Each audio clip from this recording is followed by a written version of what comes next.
کیا آپ کا بچہ پڑھائی میں کمزور ہے؟ بار بار بھول جاتا ہے یا اس کا دھیان پڑھائی میں نہیں لگتا؟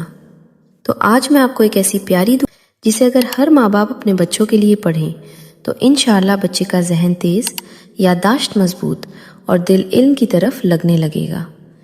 ہر ماں باپ کی یہ خواہش ہوتی ہے کہ ان کا بچہ ہوشیار بنے، علم میں آگے بڑھے اور دنیا و آخرت دونوں میں کامیاب ہو۔ لیکن آج بہت سے بچے پڑھائی میں دھیان نہیں لگا پاتے، جلدی بھول جاتے ہیں اور موبائل اور دنیاوی چیزوں میں کھو جاتے ہیں۔ ایسے میں ہمیں صرف ڈانٹنا نہیں بلکہ اللہ سے دعا بھی کرنی چاہیے، کیونکہ اصل علم دینے والا صرف اللہ ہے۔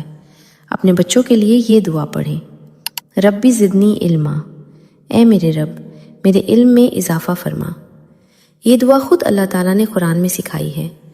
اور ایک اور خوبصورت دعا: اللہم انفعنی بما علمتنی وعلمنی ما ینفعنی، اے اللہ جو علم تو نے مجھے دیا اس سے فائدہ عطا فرما اور مجھے وہ علم سکھا جو میرے لیے فائدہ مند ہو۔ اگر ماں روز اپنے بچے کے سر پر ہاتھ رکھ کر یہ دعا پڑھے اور بچے کو بھی سکھائے تو انشاءاللہ اللہ تعالیٰ اس کی یادداشت، سمجھ اور ذہن میں برکت عطا فرمائے گا۔ اور یاد رکھیں، صرف دنیاوی تعلیم نہیں، اپنے بچوں کو قرآن اور نماز سے بھی جوڑے، کیونکہ قرآن دل کو سکون اور ذہن کو نور دیتا ہے۔